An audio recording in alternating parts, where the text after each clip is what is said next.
Buenas tardes a todos y bienvenidos a esta sesión informativa, el origen alimentario de la proteína como determinante de la esteatosis hepática, impulsada por la Vocalía Nacional de Alimentación del Consejo General. Yo soy Aquilino García Perea y soy el vocal nacional de alimentación. La enfermedad del hígado graso no alcohólico afecta a gran parte de la población mundial y presenta un pronóstico incierto, difícilmente resoluble a través de la farmacología tradicional. Se tiene evidencias de que los hábitos dietéticos condicionan la aparición, evolución y, en su caso, reversión de esta enfermedad. El efecto de los carbohidratos y de las grasas es ya conocido, pero aún existe incertidumbre en torno al papel que juega la ingesta proteica, especialmente cuando las dietas hiperproteicas están a la orden del día en cuanto al control de peso corporal. Bien, varias preguntas. ¿Cuál es la ración y el tipo de proteínas de la dieta que influye sobre esta proteína? La microbiota y la influencia de este tipo de proteínas sobre la microbiota condicionarán esta enfermedad. ¿Qué nos dice la evidencia científica? ¿Qué podríamos recomendar? Y tenemos a la persona más adecuada para poner luz en esta oscuridad. El doctor Josep Antoni Turmari es catedrático de Biología en la Universidad de las Islas Baleares. Es investigador del CIBEROM y es vocal provincial de alimentos del Colegio Oficial de Farmacéuticos de las Islas Baleares. Tiene infinidad de trabajos científicos, libros, bueno, estaríamos muchísimo tiempo leyendo el currículum de Pep, pero lo que sí quiero destacar de Pep es la gran implicación que tiene con la vocalía nacional, siempre está dispuesto, siempre está preparado para lo que, bueno, los dos y algún miembro más de la vocalía, pues nos hemos recorrido más de 30 colegios de farmacéuticos en los últimos tiempos ofreciendo cursos de alimentación. Así que, bueno, pues cuando quieras, Josep, tú eres aquí el protagonista hoy. Bueno, buenas tardes a todos. En primer lugar, muchas gracias, Aquilino, por tu amable presentación. En fin, por si lo dudabais, Aquilino es un amigo y la verdad es que lo es. Y con estas palabras no he hecho más que enrojecerme. Espero que no hayáis visto mi cambio en mi faz a través de la cámara que está retransmitiendo, pero bueno, puedes creer que me he dejado bien colorado. Pues gracias sobre todo a ti, también tanto a Aquilino por su presentación y por su amistad. Gracias a todos los cerca de 200 personas que estáis ahí conectados esta tarde, que en lugar de hacer la siesta estáis viendo a ver o escuchando a ver qué os cuenta este hombre que os habla sobre la proteína y la esteatosis hepática. Bueno, como ha dicho muy bien Aquilino, el tema de la esteatosis hepática es un tema no resuelto, un tema muy complejo. En esta conferencia, que parte de la idea de una conferencia que ya impartí en el simposio anual que el CIBER de obesidad, de fisiopatología de la obesidad y la nutrición, al cual pertenezco, organiza cada año, pues este año pues me tocó a mí presentar esta ponencia y los compañeros de la vocalía de alimentación pues que se hicieron eco de esta conferencia pues me pidieron a ver si lo podía presentar. Y con muchísimo gusto, como no puede ser de otra forma, pues aquí estoy para contarosla. Esteatosis hepática. Esteatosis hepática, muchos habéis oído hablar de ella. Es una patología silente, es una patología que se va formando, aunque muchas veces no seamos conscientes de lo que ocurre. Va muy ligada al término obesidad, al término de carga grasa en el organismo. Y claro, cuando llega un momento se va acumulando esa grasa en el hígado hasta que llega un momento que es prácticamente, digamos, irreversible. Aquí tenéis un esquema creo que muy claro, muy sencillo de lo que sería la evolución del hígado graso, del estado de hígado graso. Quiero aclarar que estamos hablando todo este momento de hígado graso no alcohólico. Claro, lógicamente, por ingesta de alcohol, y esto todos habéis oído hablar de la cirrosis alcohólica, la cirrosis hepática por alcohol, evidentemente el alcohol es un tóxico, no solamente es el vino es alcohol, el vino es algo más que alcohol, pero los grandes bebedores, lógicamente, provocan una degeneración grasa del hígado y llegan a una disfunción generalizada de este hígado pues por toxicidad alcohólica, sencillamente, ¿vale? En este caso no es tanto por alcohol, es más bien sobre todo por cambios en los hábitos dietéticos. ¿Qué está la cuestión? Pues hablamos de enfermedad del hígado graso no alcohólico. Que aquí, si veis el cursor, en este segundo estadio, aquí tendríais es una imagen la que estoy proyectando, está en inglés, no creo que tengáis problemas para traducirla, yo iré ayudándoos tranquilamente. Aquí tenéis pues, la partida, ese hígado sano, rojizo, bien irrigado, etcétera, que cuando va acumulando grasa, y aquí tenéis los cambios histológicos, pues esos hepatocitos van acumulando grasa, igual que le pasa al tejido adiposo. Adipocitos y hepatocitos se comportan de forma muy similar, aunque tengan funciones un tanto diferentes, ¿verdad? El adipocito más de reserva, el hepatocito más de tratamiento, de metabolismo, pero viene a ser lo mismo. Tanto hígado graso como tejido adiposo son tejidos muy plásticos, muy elásticos, de tal forma que son capaces de acumular grasas en su interior. Y al acumular grasa se van deformando. Y al irse deformando, crean unas reacciones, primero de estrés oxidativo, por antogénesis de especies reactivas de oxígeno, y luego una generación de estado inflamatorio o proinflamatorio a través de la génesis de moléculas proinflamatorias. Bien, pues ambos efectos, tanto derivados siempre de la carga grasa, tanto si generan especies reactivas de oxígeno como si generan especies o moléculas proinflamatorias, esta actividad, primero de todo, estas moléculas que se generan actúan sobre la propia estructura que la genera, produciendo más estrés oxidativo y produciendo más inflamación. Con lo cual es un mecanismo que se realimenta, ¿verdad? Si además le ayudamos a ese NAFLD, que son las siglas inglesas de la enfermedad de hígado graso no alcohólico, en inglés sería Non-Alcoholic Fatty Liver Disease. Le voy a emplear siempre esas siglas inglesas porque es la que vais a encontrar en muchos sitios. Pues si además vosotros se va encargando todavía más por la dieta, por la actividad, por el sedentarismo, por el estilo de vida insaludable, se va cargando de más grasa, este hígado proporcionalmente, progresivamente, de acuerdo en la cantidad de intensidad de la ingesta grasa, pues se va cargando en sus hepatocitos de más grasa, llegando incluso a produciendo una degeneración grasa mucho más intensa, que es lo que se llama NASH. El NASH es el Non-Alcoholic Steatosis Hepatic, es decir, la hepatopatía o esteatóxica de hígado graso no alcohólico. Entonces es un grado mucho más apurado. En otras palabras, hablando llanamente, este hígado que era sano lo hemos convertido en pate de foie. Así sencillamente, es la degeneración grasa del hígado. Y llega un momento que la agresión grasa es tan alta en el hepatocito que viene a ser el equivalente a lo que ocurre como si nosotros tuviéramos una cicatriz. Entonces, ante agresiones repetitivas sobre un mismo órgano o región de nuestro organismo ¿cómo se defiende? Pues sencillamente, acumulando fibrina. Es el mecanismo que tenemos para protegernos sobre la agresión continuada. Y esa fibrina es la base de una cicatriz.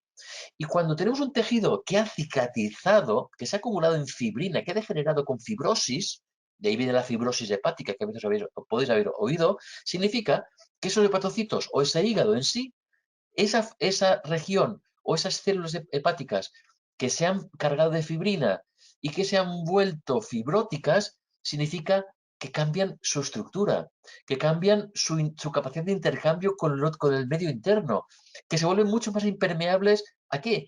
Pues a la irrigación, a los nutrientes. Es decir, que a poco esas células que antes estaban vivas y funcionales, como el caso del hígado graso, el hígado sano o el hígado graso no alcohólico, cuando llegamos a esta altura de esteatosis hepática no alcohólica, pues llega un momento que esas células empiezan a ser disfuncionales, empiezan a perder la capacidad de función hepática en todos los sentidos que nos podemos imaginar, que vamos cargando de grasa, que creamos cicatrices, que se nos mueren las células.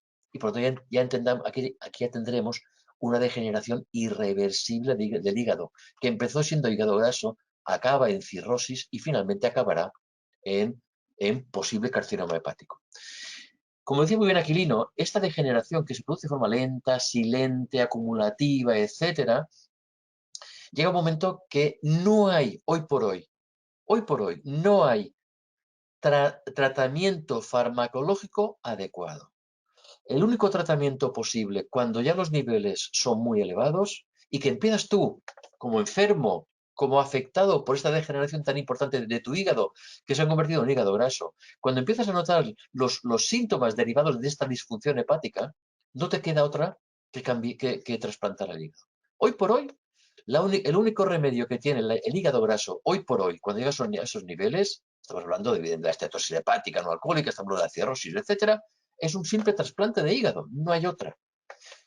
Y sabemos que esta degeneración grasa es controlable, sabemos que se produce, sabemos que es evitable en función de nuestro estilo de vida, de nuestra dieta y nuestra praxis de estilo de vida. Claro, nos encontramos con una situación terrible, como nos pasa con la diabetes mellitus tipo 2, que es también igualmente grave. Pero ¿qué ocurre? Que si nosotros somos capaces de modificar nuestra forma de entender, comer, comportarnos, estilo de vida, no solo no llegaremos a este nivel, sino que incluso a según qué niveles lo podremos revertir. ¿De acuerdo? Pues un poco la charla de hoy está ligada a esta estructura, a estos cambios hepáticos. De tal forma que veremos e incidiremos en la composición de algo que ya se sabe, como la composición grasa, composición carbohidratos, etcétera, pero sobre todo que nos quedaba como un lugar oscuro que todavía no se había tratado, que es el tema de la proteína y qué relación tiene la proteína con la degeneración grasa en el hígado graso no alcohólico.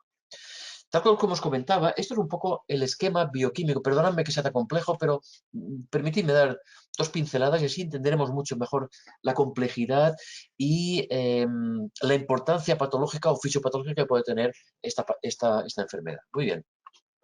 Entonces, como decíamos, todo depende de la carga grasa. Evidentemente, cuando tú más grasa tomas, aquí tenemos los factores dietéticos, la obesidad, en fin, ligados a la ingesta grasa, eso significa que ese tejido adiposo se va cargando de grasa, como te comentaba, es un tejido plástico que llega a su disfunción adipocítica, es un tejido totalmente tensionado, y esa tensión que también se aplica al hígado, pero se empieza principalmente en adipocitos, esa tensión lleva a que se formen un estado esteroxidativo por propia tensión, por propia disfunción tensionante de esa carga grasa excesiva, y se producen especies reactivas de oxígeno, que son esas mismas por sí mismas, o bien que ellas mismas actúan sobre el propio adipocito, para que ese adipocito, además, por si le faltaba poco para responder a esa tensión de acúmulo excesivo de grasa, además reciben el efecto pernicioso de las especies reactivas de oxígeno que ellos mismos han generado. ¿Produciendo qué?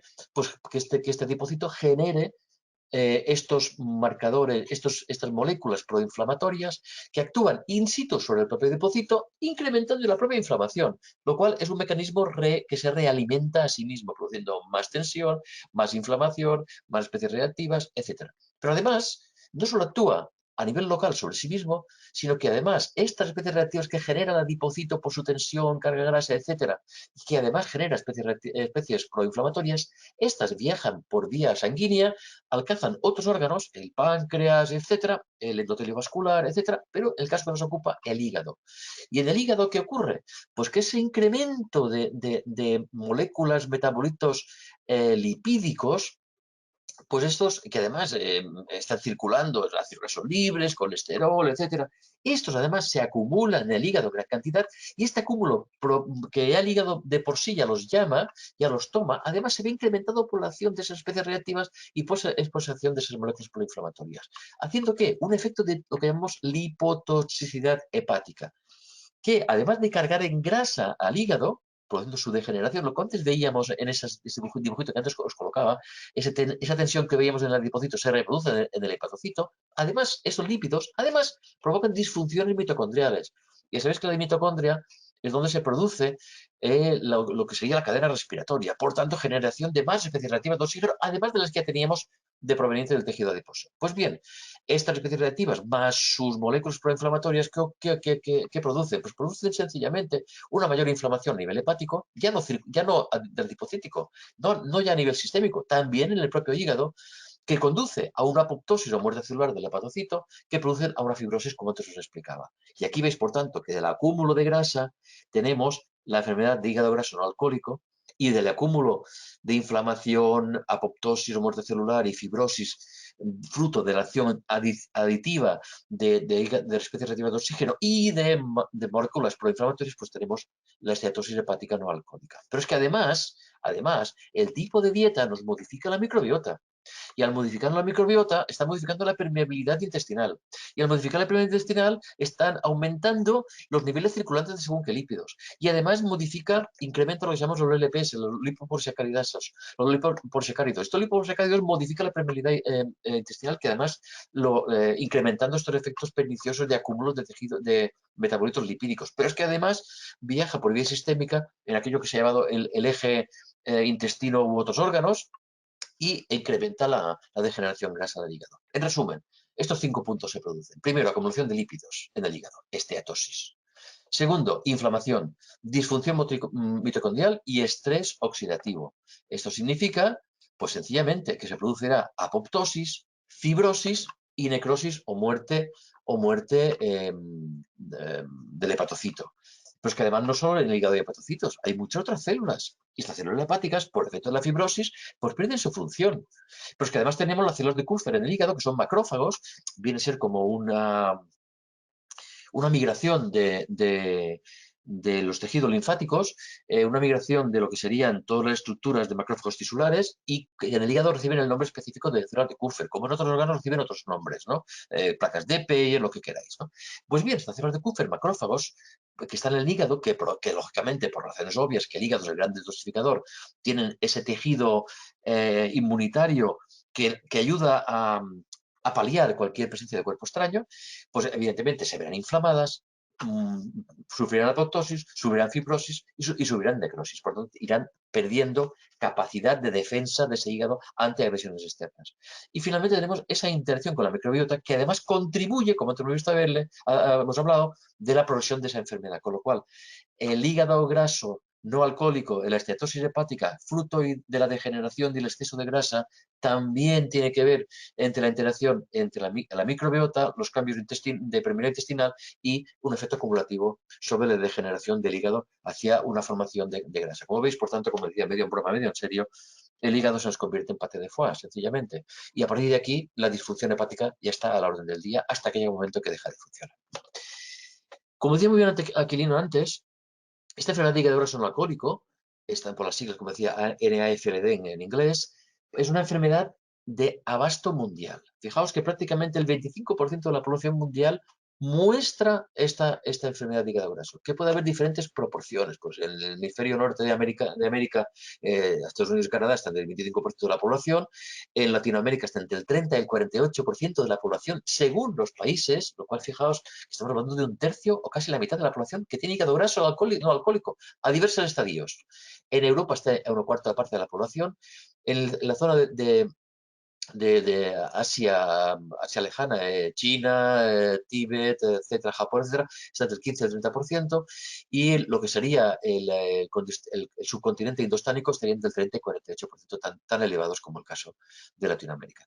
Os digo, por tanto, la importancia y la gravedad que esto supone para la salud global a nivel mundial.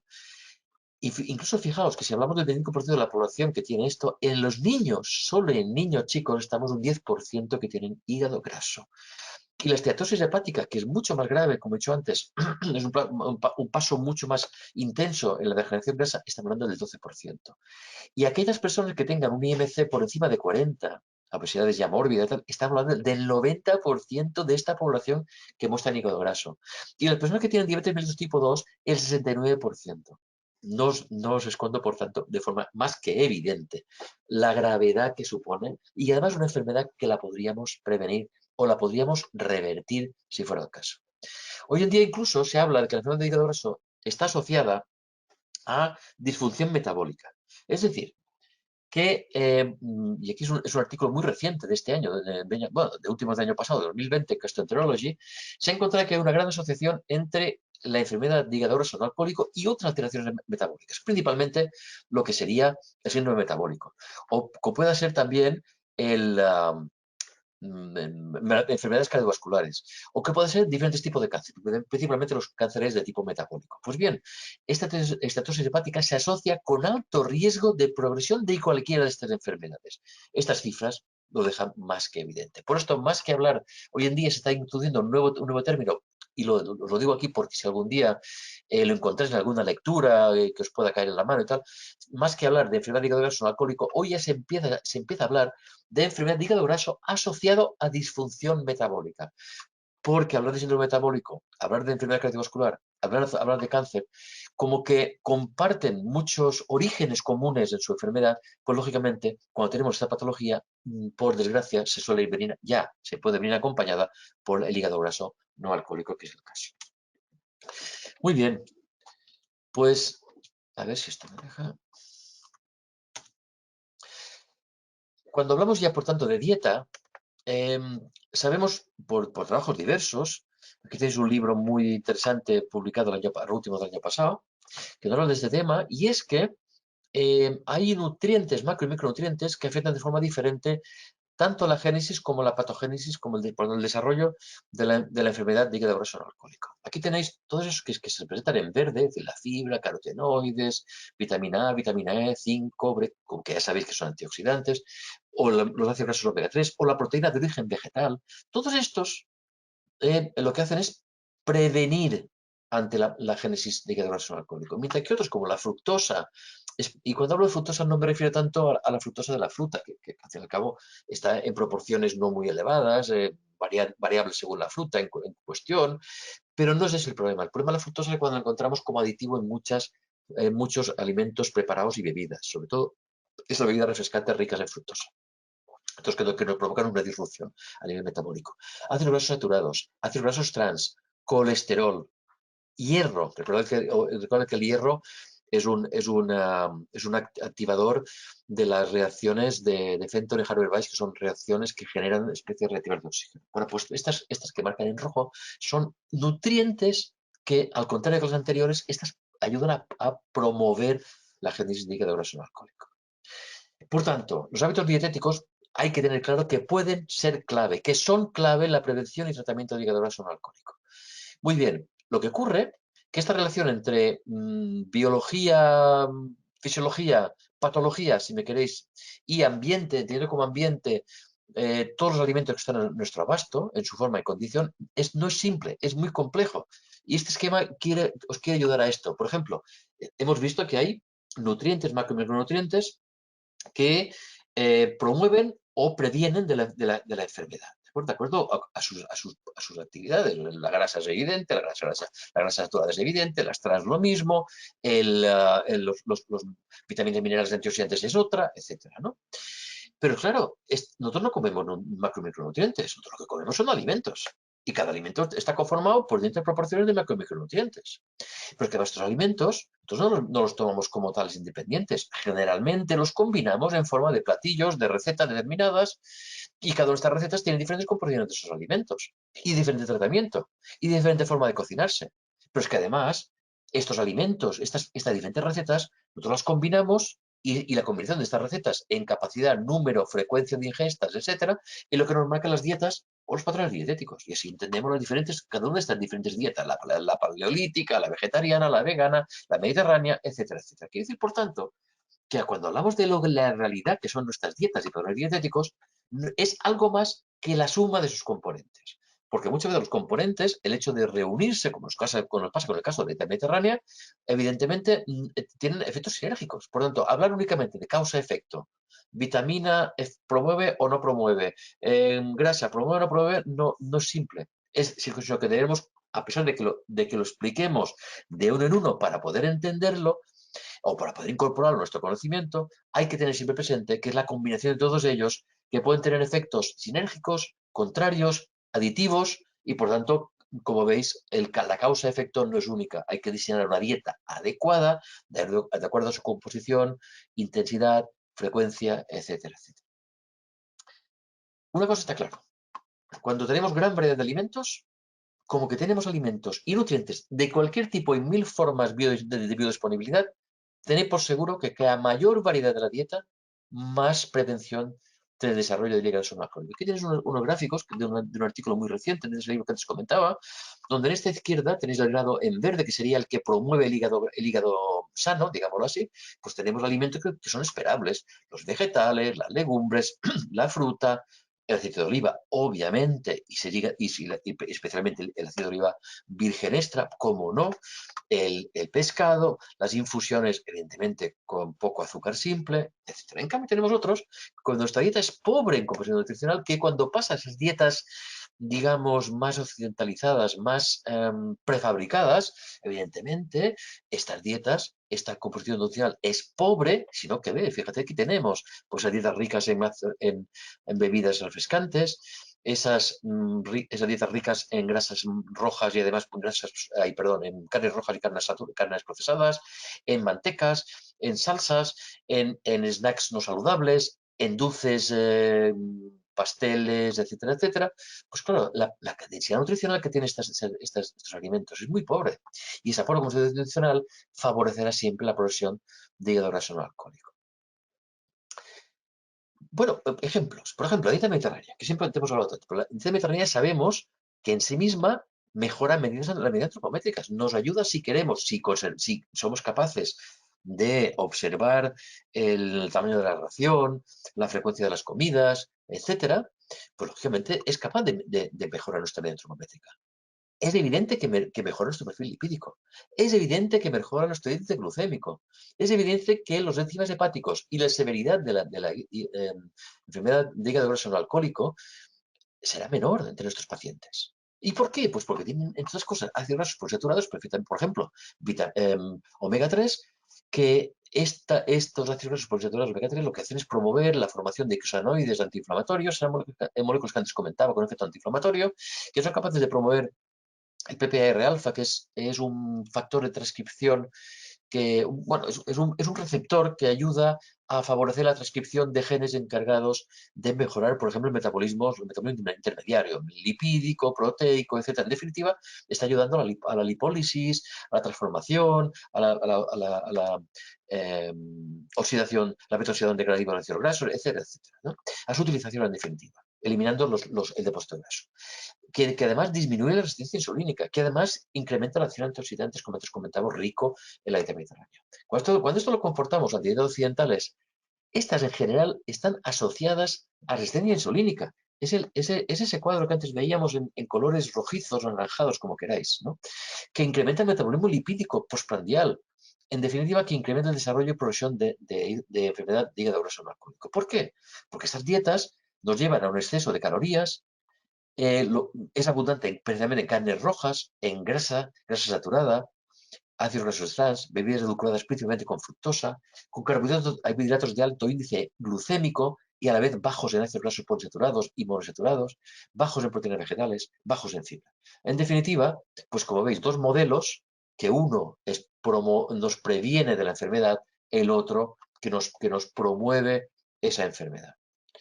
Dejadme indicaros dos ejemplitos muy clásicos. Este es un estudio del año 2013, dentro de esta última década son estos estudios, donde se enfrentó una población de muy pocos pacientes, 12 pacientes con hígado graso no alcohólico medido por biopsia hepática, lo cual realmente no es muy agradable, pero bueno, era muy directo en la información. Y entonces lo que se hizo es seguir durante 6 semanas un grupo de dieta mediterránea versus otro grupo que tomaba dieta baja en grasa y alta en carbohidratos. Ya me diréis, la dieta típica, si me apuráis, la dieta baja en grasa, piensa en una dieta pues, de tipo cliniquero, ¿no? La típica recomendada por la Agencia Americana del Corazón. Bueno, pues lo que se vio es que tras 6 semanas en estos pacientes y enfrentando el efecto de una dieta respecto a la otra, se vio una reducción significativa en la estetosis hepática. Fijaos, el 39% se redujo en aquellos que tomaban dieta mediterránea, en pacientes que ya tenían la enfermedad, en tanto que en la dieta baja en grasa, la famosa de la clínica, solo se redujo un 7%. Y eso tanto en esteatosis como en resistencia insulínica. En cambio, en otro grupo lo que se hizo es lo siguiente. Dietas calóricas, básicamente a fast food, a razón de en 16 pacientes jóvenes sanos, en principio sin enfermedad de hígado graso no alcohólico, se les daba 2 comidas de fast food por día durante 4 semanas. Solo un mes a 2 comidas de fast food por día. ¿Qué se vio? Que se incrementaba el peso de forma significativa y también se incrementaba la enzima hepática, la aminotransferasa. Bueno, pues, y además se duplicaba el contenido en grasa hepática. Esto se midió por resonancia magnética y se vio perfectamente que la grasa hepática se duplicaba. 2 comidas de fast food al día durante 4 semanas en pacientes jóvenes sanos.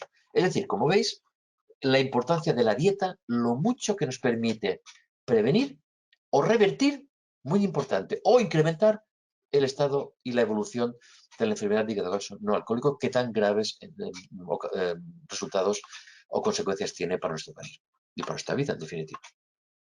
Sí es cierto que ya está muy conocido el efecto de la fructosa, que métodos simples, la grasa saturada en general, grasa total y grasa saturada, sobre este desarrollo y producción de hígado graso no alcohólico que te comentaba.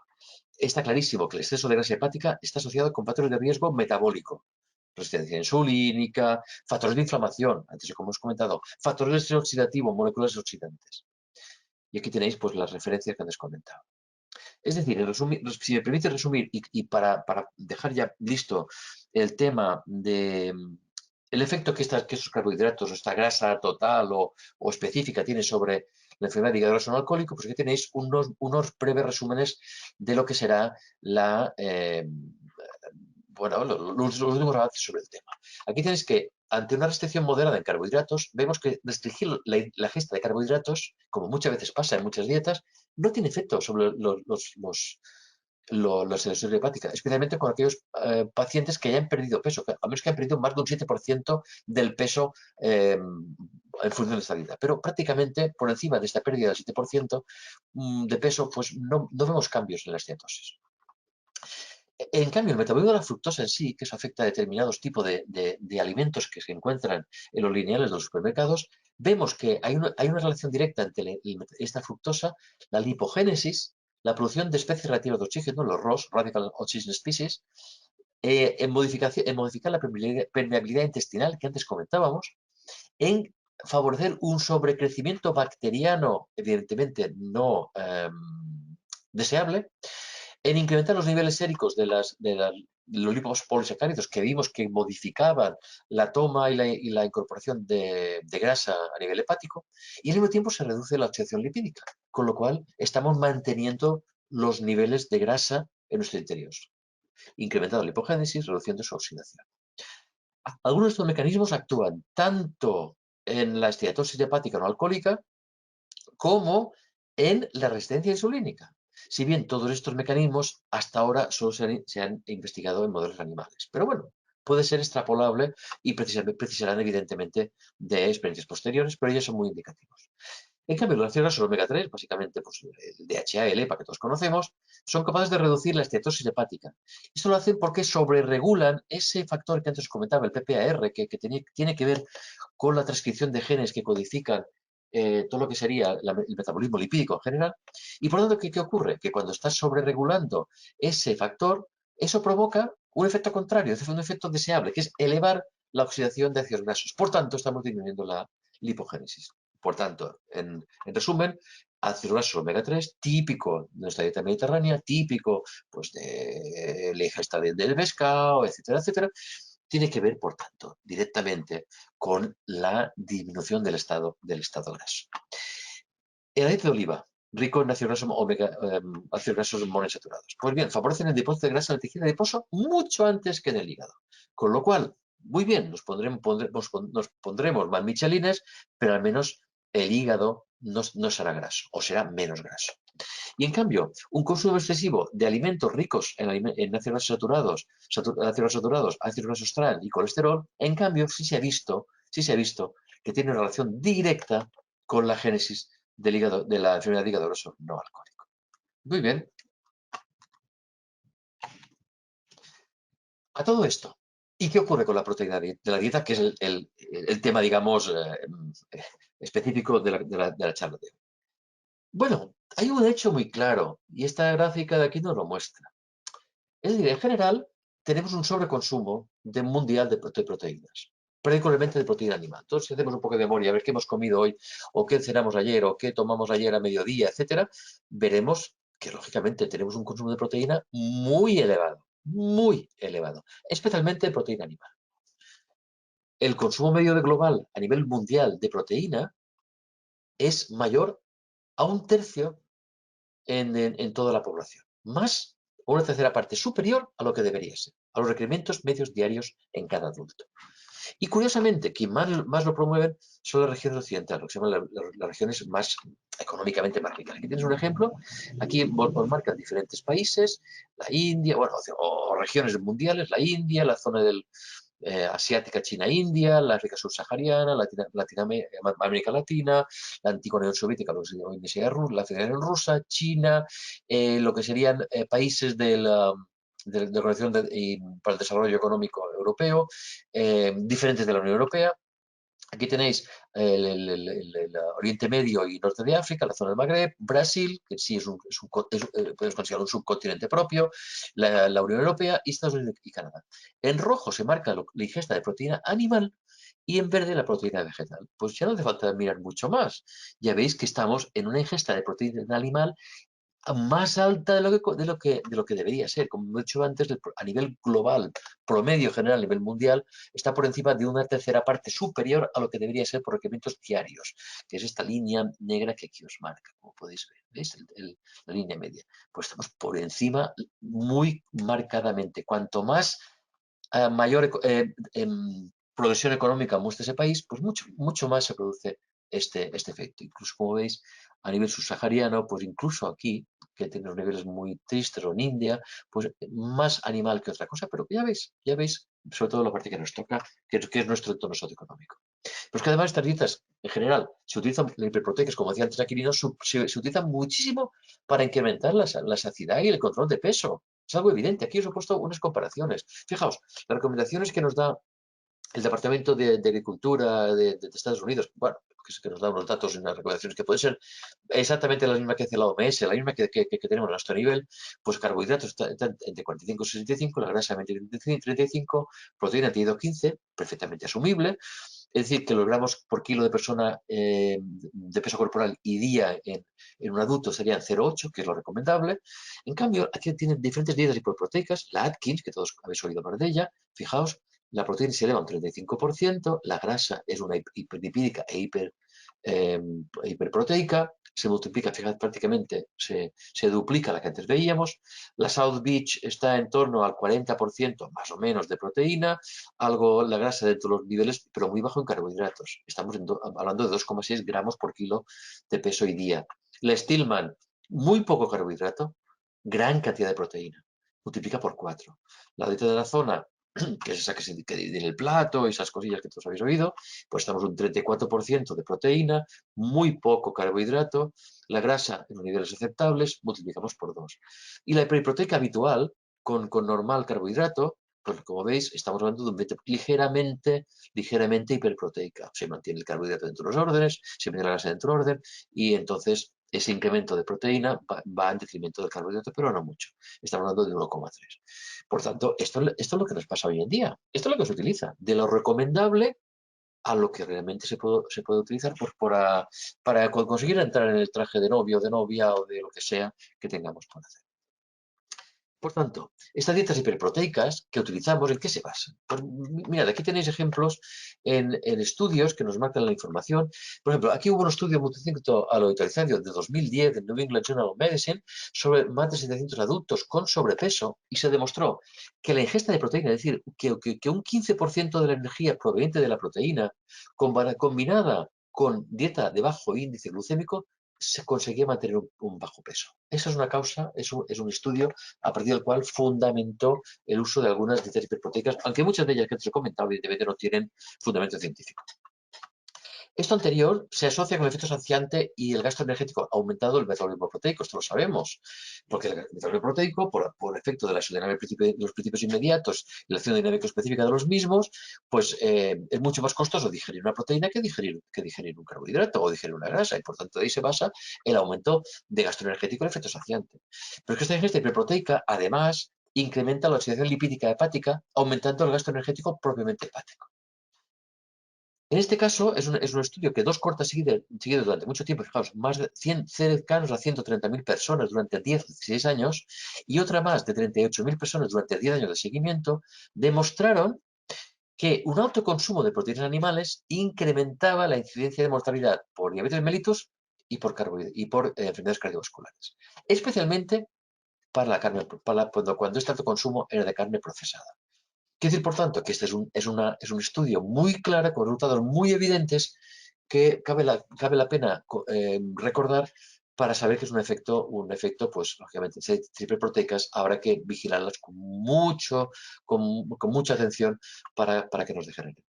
La dieta hiperproteica pues, es una alternativa para mantener peso corporal, eso lo sabemos, y se utiliza como tal, pero hay que ser muy precavido por ese origen. Por tanto, si realmente hay que hacer una dieta hiperproteica y hay que ver el efecto negativo que esa proteína animal puede tener sobre esos índices de mortalidad derivados de patologías muy potentes, como diabetes o cardiovascular, pues entonces esa proteína hay que buscarla de otros sitios, de pescado, de pollo, frutos secos, legumbres. ¿Para qué? Para reducir el riesgo de esas enfermedades.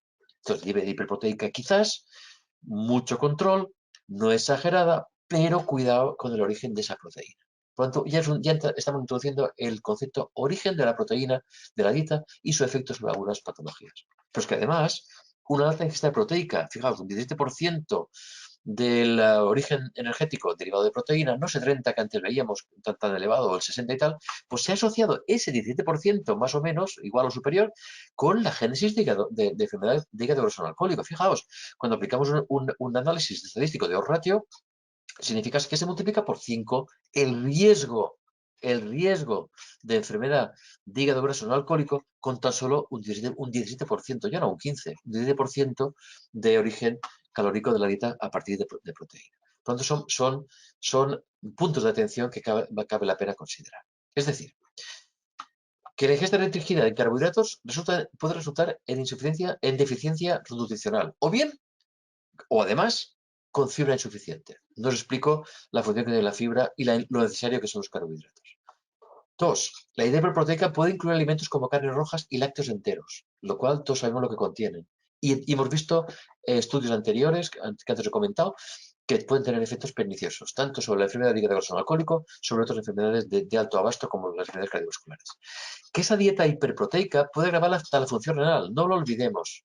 La depuración renal se verá afectada y provocará desórdenes metabólicos. Por tanto, atención. ¿Cuáles serían las mejores opciones en caso de que deseemos una dieta hiperproteica durante un tiempo restringido y bajo vigilancia?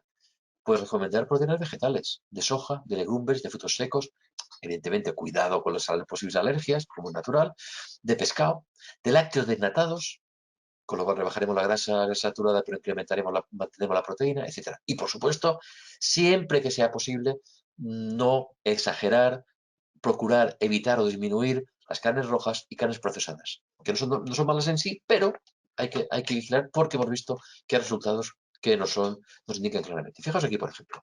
Este es un estudio muy interesante publicado en British Medical Journal en 2017, o sea, hace 2 días, sobre más de 530.000 personas entre 50 y 71 años al inicio del estudio y seguidos durante 16 años. Y se ve la relación que había. Es una relación de hazard, relación de peligro, que llámale como quieras, relación de diversas enfermedades por cualquier causa, por cáncer, enfermedades cardíacas o similares, diabetes, enfermedad hepática, y qué relación había con la ingesta de carne roja, carne blanca o las carnes procesadas. Pues bien, aquí lo que vemos es sencillamente que aquí tenemos, pues fijaos aquí, este sería el valor 1.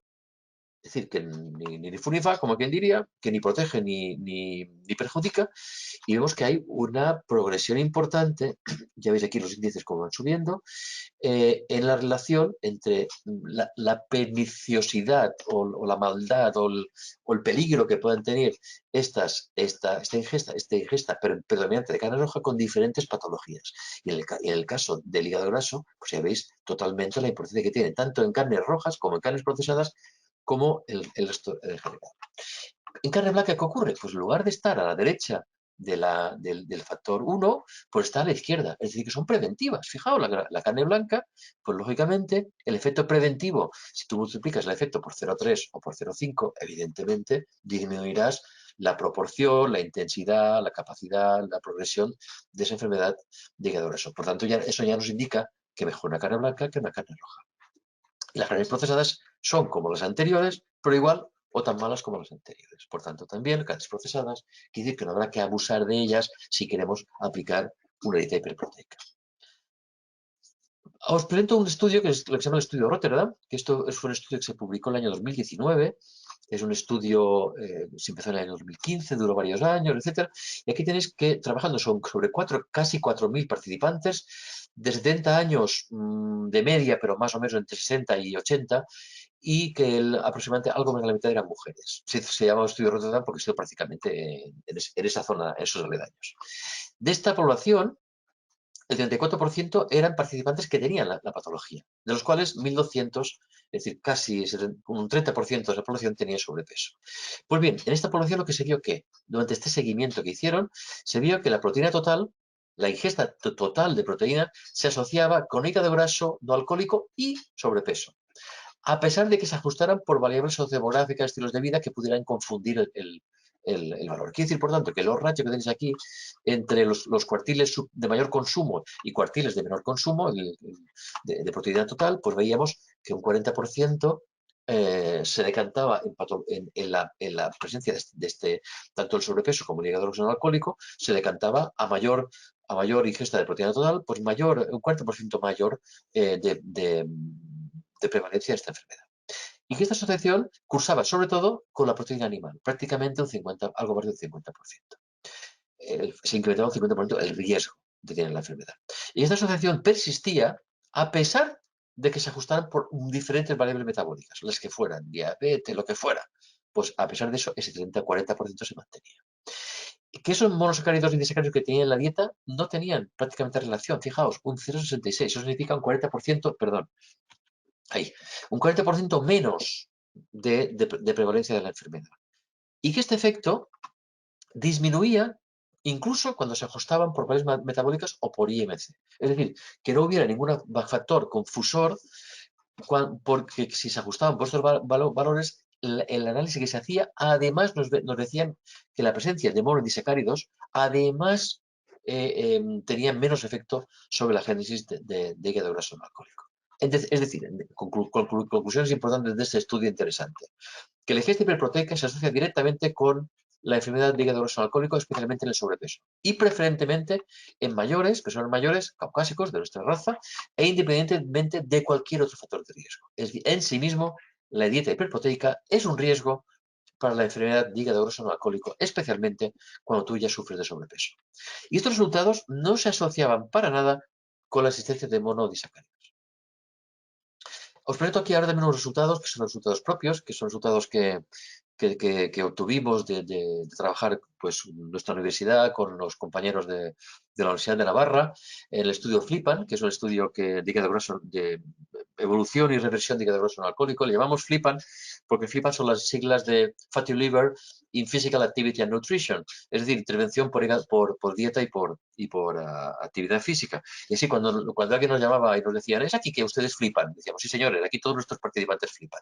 Bueno, pues el estudio FLIPAN, que es un estudio financiado por la Fundación La Maratón de TV3, pues en este lugar, pues por 100 y pico, 112 participantes con obesidad, de 40 a 80 años, en los cuales algo menos de la mitad eran mujeres, pues medíamos la antropometría, medíamos cuestiones de frecuencia de consumo, el estado hepático lo medíamos por RMN, lo medíamos por ecografía, lo medíamos por elastografía, con lo cual medíamos el componente graso del hígado y además el componente de fibrosis hepática. Bueno, por lo que vimos, estas son las gráficas que tienen que ver con la relación de grasa procesada, ya veíamos, por ejemplo, la carga de hierro medida por imagen RMN, en los tres casos, aquí la relación con ferritina, la relación con carne roja o carne procesada o bien con carne roja, con una buena correlación, como vemos, por lo que vimos es que las carnes rojas y procesadas se asocian con el contenido de hierro hepático. Y conocer el hierro hepático tiene una relación directa con el contenido en grasa hepática.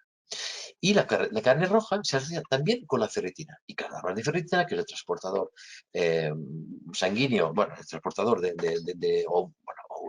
uno de los receptores o de las moléculas que son capaces de aglutinar hierro, pues vimos que había una relación directa entre eso y el consumo de carnes rojas y procesadas. Por tanto, quiere decir que ha habido una relación directa con la génesis de enfermedad de hígado graso no alcohólico. Este fue un estudio también interesante aquí se plasmó un estudio transversal, por lo tanto de foto fija, en algo más de 350 participantes, en total los 60 años, de la cual la mayoría eran la mitad de las mujeres, y de los cuales 122 tenían hígado graso alcohólico. Pues bien, estas personas se les indujo a consumir semanalmente durante una semana, 2 raciones de 100 gramos de carne. Medíamos cuestionario de carne, es decir, qué tipo de carne, cómo se cocinaba, cuánto se cocinaba, el cuestionario de frecuencia de consumo. ¿Y qué encontramos? Encontramos que el consumo elevado de carne roja y o de procesada se relacionaba con enfermedad de hígado graso alcohólico y con resistencia insulínica. Aquí tenéis unas gráficas donde os muestro estos valores. Pues aquí tenéis el hígado graso alcohólico a la izquierda, a la derecha la resistencia insulínica. Es un estudio, es un análisis de ratio, es decir, lo que es el factor de riesgo. Pues por ejemplo, pues aquí como veis, pues hay diferentes modelos, ¿no? En grasa, en carne total, en carne consumida total, en carne roja y o procesada, y vemos que en general estamos hablando de un 40, 50, 40 y tanto, 50 mayor riesgo que si no lo tomas. Y eso pasa tanto en hígado graso no alcohólico como pasa en resistencia insulínica, con lo cual es lo que estamos diciendo. Pero también lo que se vio aquí es que el consumo de carne cocinada por métodos no saludables se relacionaba con la mayor resistencia insulínica. Métodos no saludables, pues mayor intensidad de cocinado, más fritos, mayor intensidad o la fritura no bien hecha, que la carne esté casi quemada, en fin, esas cosas, ¿no? En cambio, frente a otros métodos mucho más saludables, como pueden ser pues, un vapor o en fin, lo que ya podéis imaginar. Vimos que el consumo de aminas heterocíclicas, que es fruto de esta praxis no adecuada de la cocina, también se relacionaba con resistencia insulínica. Y aquí lo tenéis. Se multiplicaba prácticamente por 2 el riesgo. Y que estas relaciones eran independientes de la grasa saturada que tuvieran o del colesterol. Por tanto, visto esto, ¿qué es lo que se recomendaba? Pues se recomendaba sencillamente que se tenía que limitar el consumo de carnes no saludables. Es decir, es de 1 a 2 raciones por semana de 100 gramos de carne, de esas carnes rojas, y de una ración semanal de 50 gramos de carne procesada. Que esto, si os recordáis, hace 2 años salió un artículo en Lancet Endocrinology, si mal no recuerdo, que había un estudio promocionado por una agencia europea de estudios relacionados con la energía atómica y tal, que es la IARC, que depende de la OMS y que precisamente apuntaban a estos valores. Es decir, que consumir un exceso de carne roja y un exceso de carne procesada, pues tenía una relación directa con muchas con la generación de muchos cánceres, e incluso, por ejemplo, el cáncer colorectal, principalmente, sobre todo el cáncer colorectal, pero también algún cáncer, como puede ser el cáncer de estómago o algún otro. Bueno, son esas raciones que si aplicamos un poco el concepto de dieta mediterránea, nos movemos en esos niveles, no van mucho más. Es decir, por tanto, que lo importante es que el origen de la proteína es importante. No tanto en sí, sino de dónde viene. Fijaos, por ejemplo, este estudio del 2012 nos dice que la ingesta de proteína de pescado rico en omega 3 del pescado azul, aquí poner todo lo que queráis poner aquí, la sardina, el arenque, la anchoa, en fin, todo lo que nosotros conocemos, disminuye el riesgo de génesis de enfermedad de hígado graso alcohólico e incluso la puede revertir. Aquí, fíjate, esto se midió en algo más de 9.000 personas, y en las cuales, pues únicamente ese 10% tenían hígado graso no alcohólico, e incluso se pudo revertir. Muy bien. Otro estudio, a ver si deja esto. Ahí. Pronto, aquí tenéis un resumen. Y os recomiendo este artículo si lo queréis leer y os apetece, pero aquí tenéis un resumen muy interesante de todo esto que hemos estado hablando. Es decir, que el hígado graso, en función de que tomemos más un exceso de carnes rojas o carnes procesadas, pues ¿qué ocurre? Que debido a la presencia de grasa saturada, colesterol, el factor hemo, el hierro hemo, niveles de sodio elevados, como en el caso de las carnes procesadas, los aditivos que pueden ser preservantes, lo que se llaman los productos de glicación avanzados, estos multiplicamos por 50% el grado de que se provoca la enfermedad de hígado graso no alcohólico. E incluso si los métodos de cocción no son saludables, lo que antes comentábamos, bien por exceso de temperatura, bien por duración del cocinado, bien porque la técnica en sí es menos saludable que otras, se generan aminas heterocíclicas que incrementan el estrés oxidativo, que incrementan los factores de inflamación y estamos multiplicando si antes decíamos 50, por 200, duplicamos totalmente. Fíjate, no solo incrementamos un 50% a la mitad, sino que estamos multiplicando lo duplicamos. Entonces, esto, como antes, directamente o indirectamente, se incrementa la resistencia insulínica, que lo que hace es incrementar la génesis de hígado grasos no alcohólicos. Bueno, la grasa saturada, y sabemos que hay una relación directa positiva entre la grasa saturada y el riesgo de diabetes tipo 2, la resistencia insulínica. ¿Por qué? Porque reducimos la sensibilidad periférica a la insulina, porque aumenta el depósito de grasa hepática, porque aumenta la resistencia insulínica. O bien, lo que hacemos es incrementar el efecto del hierro-hemo, que está en gran cantidad este tipo de carnes, pues lógicamente incrementa el estrés oxidativo celular, disminuye la producción de insulina, disminuye su efecto. La ingesta de hierro-hemo se suele asociar con un 30% mayor de riesgo de dietres mellitus tipo 2. Esto se ha sabido por diversos metaanálisis, que es un buen método para conocerlo. Que estas grandes carnes procesadas pues, tienen una ingesta de sodio muy elevada, representan hasta 400% mayor en ingesta en grasa que en carnes no procesadas o con otros alimentos. Y esto tiene una relación directa con mayor riesgo de génesis de enfermedad de hígado graso no alcohólico, que además de carne procesada tiene 50% más de nitratos que la carne no procesada, que voy a hablar de las nitrosaminas y su relación con patologías, resistencia insulínica, diabetes mellitus, etcétera, y diferentes efectos mutagénicos que ya podéis suponer. Y que la mioglobina participa en la formación de estos productos de glicolación. Con lo cual, ¿qué ocurre?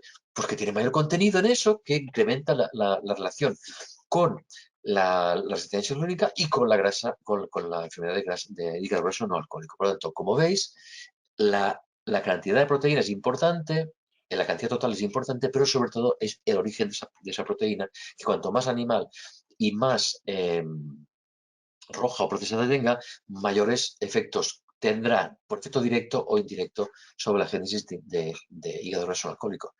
Y esta amina heterocíclica que antes comentábamos, evidentemente, es un factor de oxidación importantísimo. Es un efecto que potencia todo lo que es la formación de especies reactivas de oxígeno. Y la asociación de lípidos, proteínas y ácidos nucleicos nos indica daño celular, daño oxidativo. Nos indica mutagénesis, nos indica alteración de las enzimas, nos indica destrucción de las membranas celulares. En definitiva, apoptosis, muerte celular y pérdida de función biológica y pérdida incluso de defensas inmunitarias. Pero es que además hay mucho más. El origen de la proteína es importante porque, fijaos aquí, unos a los que se les hizo 61 participantes con enfermedad de hígado graso no alcohólico por biopsia. Un estudio reciente, de hace nada, 2 días, que medíamos por ecografía, por resonancia magnética, por elastografía, por biopsia, todo lo que que se conocía la microbiota. Pues, ¿qué veíamos? Que a mayor ingesta hiperproteica, y aquí tenemos el NAS sería un resumen de lo que sería la esteatosis no alcohólica en general, pues desde no tenerla hasta tenerla moderada, hasta tenerla de forma grave. Pues como veis, aquí tenéis una relación entre el porcentaje de proteína y los gramos de proteína, a nivel general. La cantidad de proteína, fijaos, se multiplica los niveles que supone el porcentaje diferente de uno u otro. Con lo cual, a mayor carga proteica, más gravedad de enfermedad de hígado graso.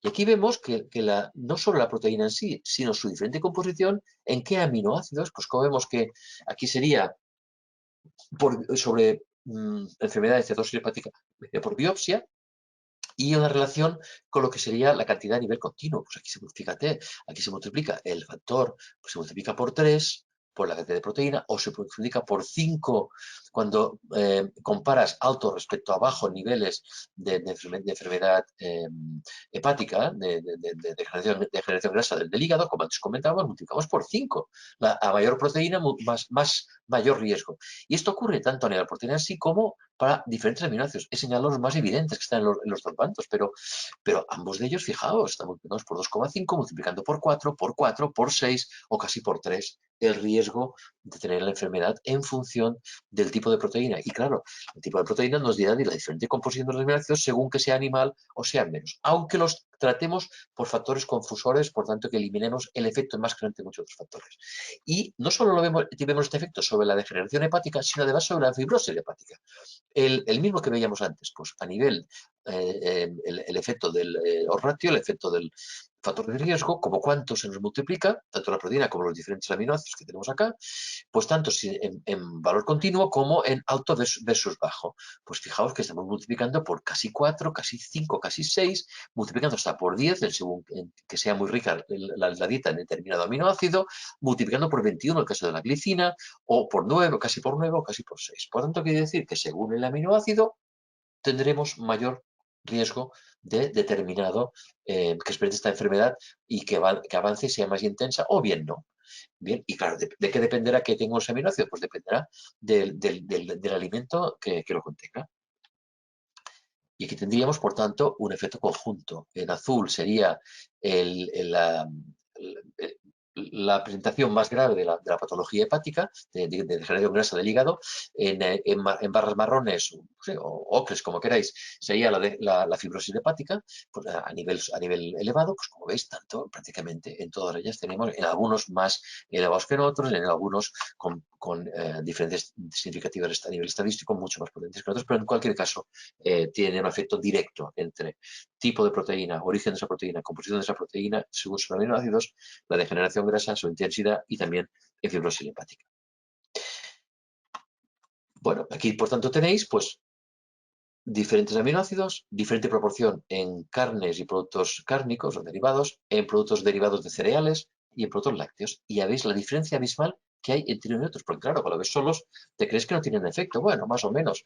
Pero cuando lo comparas con otros alimentos, estos evidentemente, incluso los lácteos también son de origen animal, o los cereales que son de origen vegetal, pues como veis, la diferencia es abismal. Estamos duplicando prácticamente o triplicando, según qué casos, pues el efecto pernicioso sobre todo, como veis, según qué aminoácido está multiplicando por el 80%, tiene efecto sobre la génesis en función de la intensidad y todo lo que estamos comentando.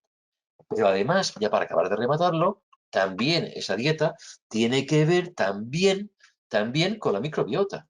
Aquí sabemos que la proteína es un sustrato importante para el microbiota, puesto que influye sobre la abundancia de los diferentes tipos de bacterias que conforman este ecosistema.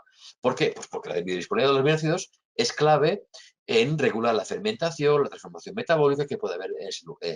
Pues bien, aquí tenéis una relación, fijaos, que los colores indican que cuanto más rojo o más anaranjado sea ese color, significa que diferentes aminoácidos potencian la génesis de determinado tipo de microbiota. Mientras que los colores azules significa que disminuyen la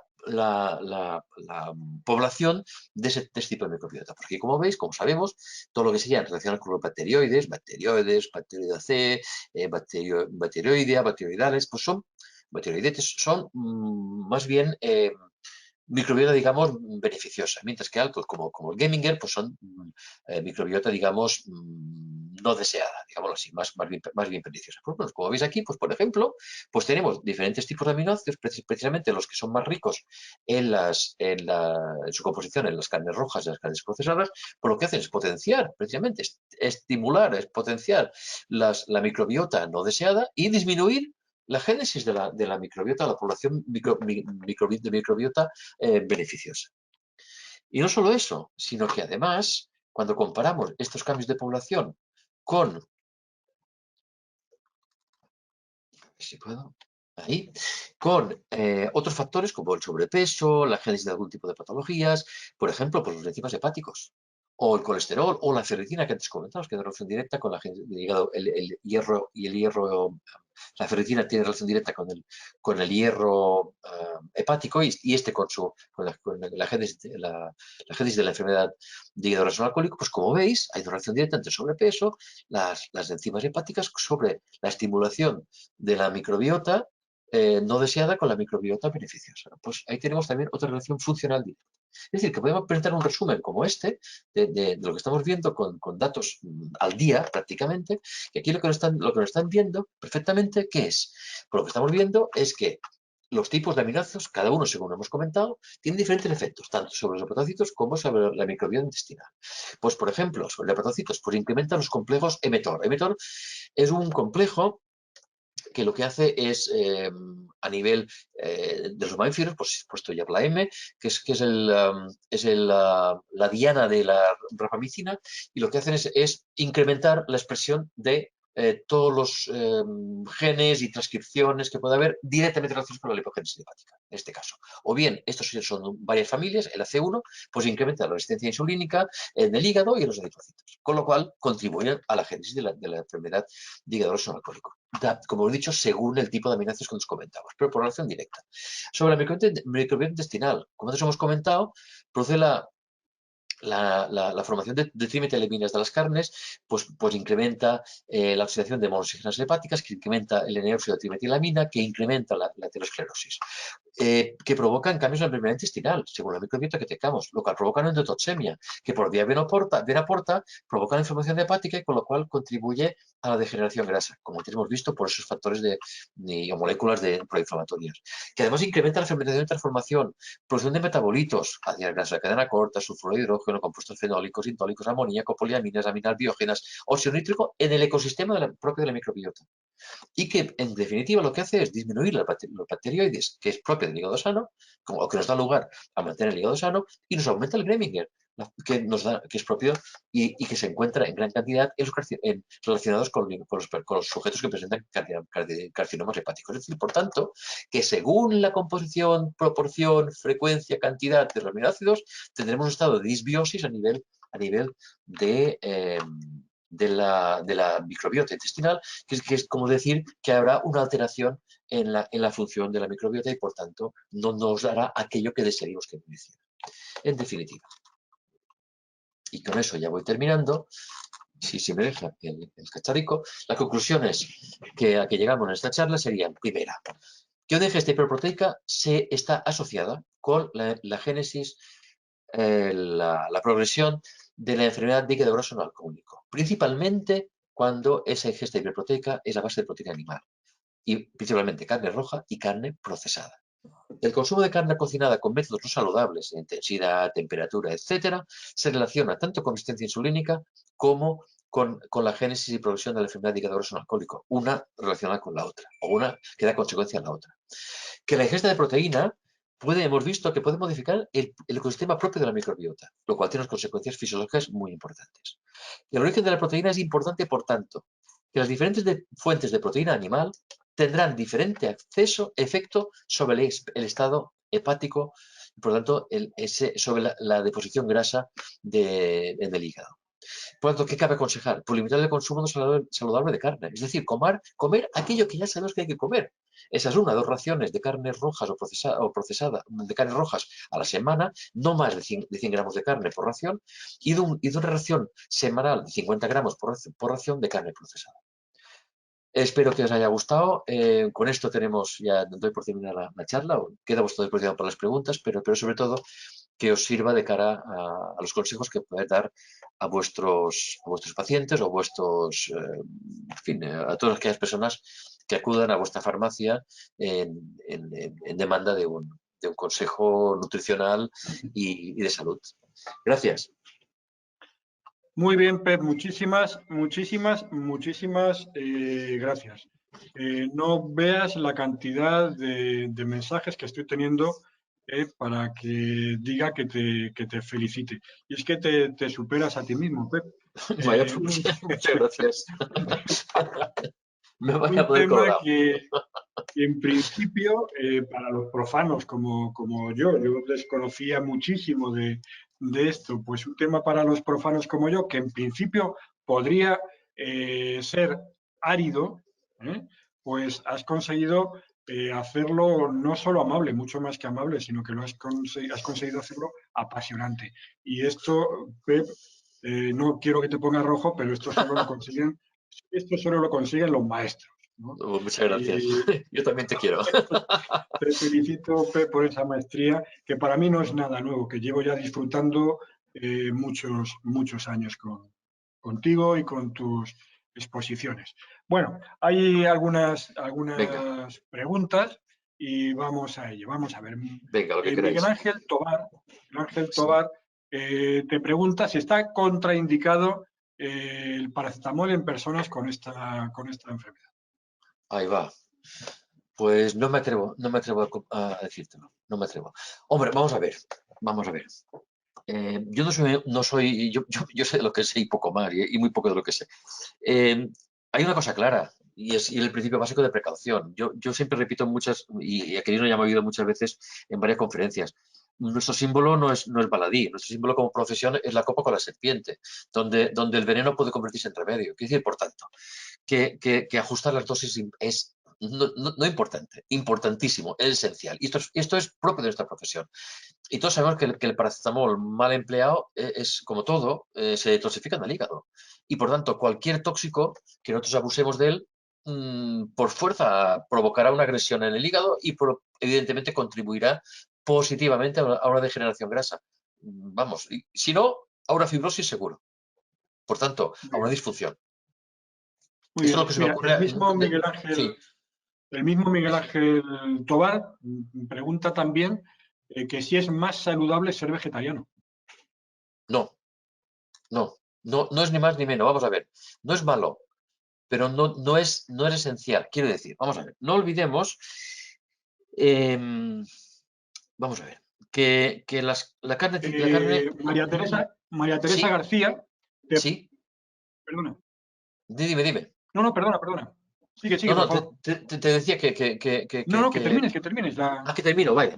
Pues te decía que la carne, vamos a ver, el problema no es no comer carne, no es eso. La carne tiene que comerse sí o sí, porque tiene elementos que son imprescindibles, determinados aminoácidos que no son esenciales, que no están en otros sitios.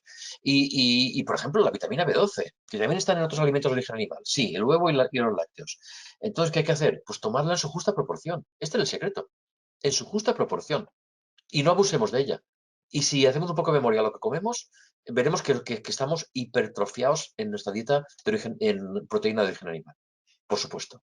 Ese es el secreto. Comer lo justo y adecuado. Las recomendaciones. Perfecto. Mira, María Teresa García te pregunta que qué síntomas tiene esta enfermedad. ¿Qué Los síntomas. síntomas? Los síntomas es, mira, el hígado deja de funcionar. Sí, Así de fácil. El hígado va dejando de funcionar. Entonces te puedes encontrar, pues si miras, haces una analítica, pero poco. pues ¿Perdón? ¿Perdóname? ¿Perdón? ¿Aquilino? No, no, no, sigue. No, decía, Tenemos problemas con el sí, sonido, pero vamos, sigue.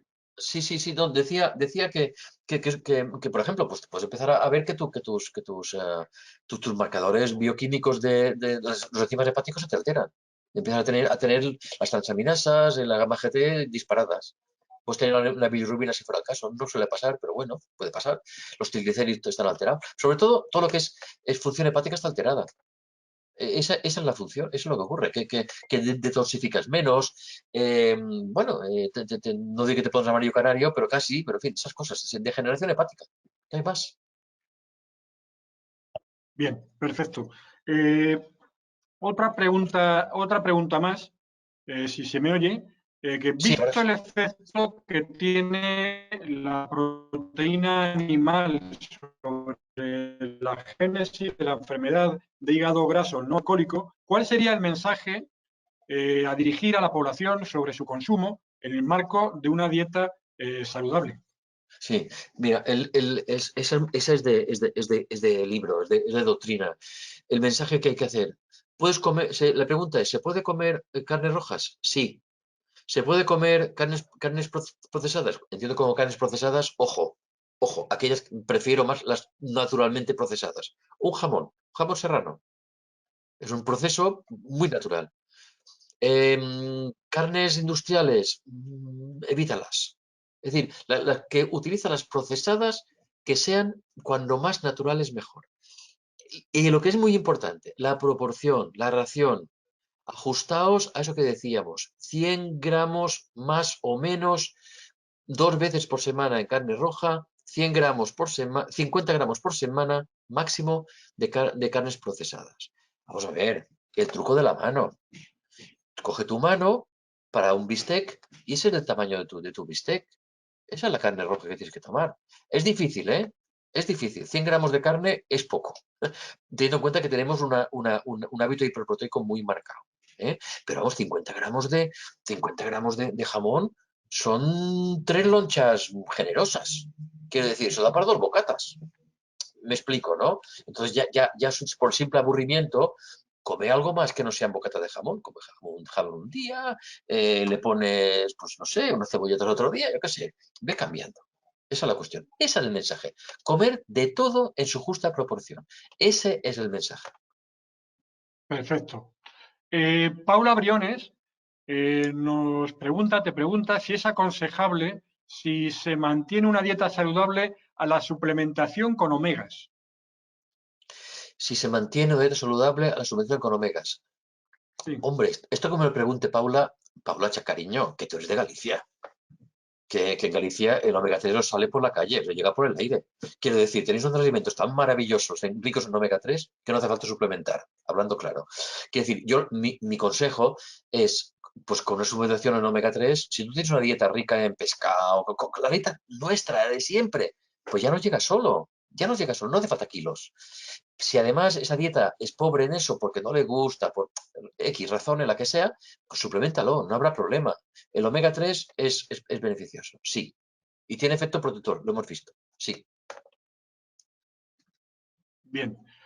Cristina Ibarra pregunta si se puede hacer una dieta hiperproteica durante unos meses sin riesgo de hígado graso. ¿A partir de cuántos meses?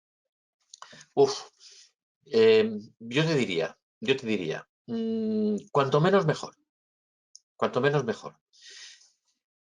Sobre todo que la dieta siempre, siempre bajo el control de un sanitario. Siempre, siempre. Y con analíticas frecuentes. Lo siento, pero sí. Vigilar muchísimo los marcadores, muchísimo. Esos enzimas hepáticos, muchísimo. Cualquier síntoma. Y por supuesto que la proteína, que esa hiperproteína, que no sea una exageración, que no sea la Atkins ni esas cosas horribles que hay por ahí de dietas milagro, que no sea eso, que sea una hiperproteica sencilla y que, ser posible, dentro de esa dieta hiperproteica predomine las proteínas de otro origen diferente que la carne roja o la carne procesada. Es decir, que predomine, pues eso, legumbres, que predominen sojas si no eres alérgico, que predomine pescado, que predominen lácteos. También tienen proteínas ahí. Esa es la cuestión. Es decir, buscar la dieta hiperproteica menos agresiva durante el menor tiempo posible y que, además, el origen de esa proteína sea mucho más diferente que no de carne roja o procesada. Muy bien. María José Vázquez te pregunta si el café influye.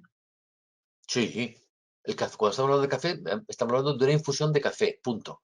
Sin azúcar Sí, añadido. O con un edulcorante, digamos que no modifique el índice glucémico, ¿vale? Entonces sería un café saludable. Puede ser aburrido, pero es así, es un problema de gusto, nada más que eso. Y el café, pues tiene muy rico en antioxidantes. Sí, sí, sí, sí, perfectamente, igual que el té, claro. Y el chocolate, ¿eh? Chocolate negro, ojo. O chocolate bebido, rico en cacao, no tanto en manteca. O, muy o bien.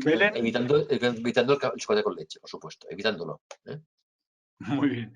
Belén de Sancho te pregunta que qué opinas sobre los complementos alimenticios y su protección frente al hígado graso, como ejemplo, un complemento alimenticio que contiene extracto de cardo mariano. Perdón, esto último no lo he entendido. ¿Que contiene un extracto de qué, perdón? Sí, vamos a ver. ¿Qué opinas sobre los complementos alimenticios y su protección frente al hígado graso? Y un ejemplo que pone de complemento alimenticio es el que contiene extracto de cardo mariano, pero en general es tu opinión sobre los complementos alimenticios y su protección frente al hígado graso. Vamos a ver, primero habría que ver qué composición tienen esos complementos. No, a Claro. priori, pues no lo sé, claro. Habría que ver qué complementos son. Si es un alimento funcional, qué tipo de alimento, con qué modificación, si es un nutracéutico y cuál sería. Esto es lo primero que hay que saber. Y yo te diría que y ya me conocéis todos los que hemos hablado mil veces del tema, ¿no? Los compañeros. Mi posición es que primero es una dieta saludable, una dieta equilibrada, que contenga de todo. Habéis visto que cuanto más variada es una dieta, mucho más previene, mucho más revierte sobre el hígado graso no alcohólico. Muchísimo más, muchísimo más. Entonces, si esa dieta es variable, adecuada, conforme a tu edad, peso, condiciones, sexo, etcétera, etcétera, no hacen falta complementos. Así de fácil. En caso de casos muy concretos por salida de una patología, un crecimiento, en fin, lo que sea, en casos muy extremos que necesitan unos complementos, bueno, veríamos el qué. Entonces, yo lo que diría es que esos complementos se asemejaran más posible a los consejos que hemos estado dando sobre la dieta que hemos confirmado, la dieta mediterránea, predominantemente vegetal, etcétera, etcétera. Eso es composición. Ricos en antioxidantes, etcétera. Dieta con baja carga inflamatoria, en fin, esa es la cuestión, porque hay dietas proinflamatorias y dietas antiinflamatorias, ¿no? Y estas los hay, y normalmente la dieta mediterránea es una dieta en general antiinflamatoria. Pero es que se basa en eso, en antioxidantes, eso de cosanoides que antes comentábamos, etc. Entonces, habría que mirar el tipo, pero sobre todo que si los empleas, que de alguna forma recuerden o copien lo que es la dieta mediterránea clásica. Muy bien. Hay numerosas felicitaciones a tu exposición. Pongo como ejemplo la de Belén Sustacha. Hay otras preguntas, como Paloma Carvajal, que te quiere preguntar si el jamón ibérico se considera carne procesada. Sí, sí. Hay diferentes niveles, ¿eh? No, vamos, parecimos que hicimos este nombre y muy cosa. A ver, cualquier alimento que se transforma es un elemento procesado. Entonces habrá diferente nivel. Eh, la, la legislación vigente sobre el tema, sobre las carnes, es muy variable. Entonces hay aspectos de matiz. Yo he dicho que el jamón serrano, el jamón ibérico, el jamón serrano, el jamón curado en general, es una carne procesada, como los del el jamón tipo York, también es una carne procesada. O eso que hacen, ¿cómo se llama? El que hacen en Italia, el prosciutto, que es parecido bueno, es un medio entre una cosa y la otra, ¿no? Son carnes procesadas con diferente nivel y diferentes tecnologías, pero evidentemente yo entiendo que son tecnologías de transformación más saludables, evidentemente, que un chopper, por ejemplo, para que me entiendas, ¿no? Esas cosas. Yo, evidentemente, antes me fío de un jamón ibérico, un jamón transformado, que un jamón serrano, que uno de estas cosas que Dios sabe que son, ¿no? De que el origen de transformación. Por supuesto, en el primer caso me las tomo tranquilamente, conservando las raciones que corresponda y no el otro. Y ya está, no hay más. Aplicado, y además su consumo, el consumo que nos han dicho es un consumo de sentido común. Vamos a ver, la conservación de la carne, eso se hacía con estos métodos, los que teníamos, pues sobre todo métodos dirigidos a retirar el agua para evitar el crecimiento bacteriano y la degeneración de la carne. No había neveras, pues había lo que teníamos. Entonces, ¿y qué se hacía con esa carne? Pues lo hacíamos durar, porque comer la carne era un bien escaso. Entonces, ese sentido común es el que ahora se aplica en forma de raciones. Pues ya está. Pasa que hemos pasado a otro extremo donde vamos a cazar al supermercado y todo el concepto de ración ya lo hemos perdido. Muy bien. María Eugenia Fernández te pregunta que si habría que tomar probióticos para mejorar la microbiota intestinal. Claro, siempre, ¿eh? Siempre, ¿eh? Vale, muy bien. Eso es que ni dudarlo. Por supuestísimo, por supuestísimo. Perfecto. Luego ya dependerá de cada uno que pueda ser, que el probiótico además pueda ser desnatado o no. Es un factor añadido, por supuesto. Pero probióticos siempre, toda la vida. Y probióticos no solo es el yogur, ¿eh? Ya sabéis que hay infinidad de ellos en la historia de la humanidad. Y a nivel reciente te puedo decir 12 o 14 nombres diferentes, ¿no? María Teresa García te hace también otra pregunta, que cómo influiría una dieta de ayuno intermitente sobre el hígado graso. ¿Cómo influiría? Pues no lo perjudicaría. Bueno, habría que ver qué dieta y de qué forma, ¿no? Y vigilada, en fin, supongamos que es saludable, digámoslo así, ¿no? Parámetros saludables. En principio no lo perjudicaría, sino todo lo contrario. Si ese ayuno no es, ¿cómo diría yo? muy extenuante, entiéndeme. Y se va combinando con periodos de ingesta pues, corriente, normal. Lo que se produce es un estado que se debería definir como de estimulación metabólica. Y ese estado de estimulación metabólica lo que hace es, pues eso, yo dice la palabra, estimular, favorecer todo lo que serían las funciones habituales del hígado. Pues en principio no está contraindicado. O yo no lo contraindicaría, en principio. Hombre, depende de cada caso, en fin, esto ya habría que mirar la letra pequeña de cada persona, cuál es su estado, su condición, ya veríamos, ¿no? Convendría, pues antes de hacer un ayuno intermitente, como todo, vamos a ver, antes de hacer una carrera de maratón, mira si tienes resistencia o tienes capacidad, te has entrenado suficiente y resistes no solo el esfuerzo físico, sino has adaptado tu dieta, etcétera, etcétera. Lo mismo, ¿no? Las praxis de hidratación, por aquí lo mismo. Antes de empezar nada, hay que ver el estado de la máquina, cómo nos encontramos y hacer un chequeo de la persona y a partir de aquí ya definiremos el cómo y el qué y de qué forma. Muy bien. Eva Bernabeu te pregunta que a partir de qué niveles altos de gamma GT la alteración se vuelve irreversible. Uf, no, no me atrevo, no me atrevo. Ah. Vamos a ver, el problema no es la gamma GT. Vamos a ver, vamos a ver. Yo no recuerdo ahora de memoria los niveles normales de gamma GT como de las transaminasas hepáticas. Esto cualquier laboratorio de análisis clínicos tienen y se puede encontrar por internet. Ahora mismo no recuerdo. Pues tú comparas los niveles. Eso nos indica que hay una alteración, pero no tienen por qué ser disparados. Vamos a ver, la mejor manera de saberlo es hacerte un estudio de resonancia magnética nuclear.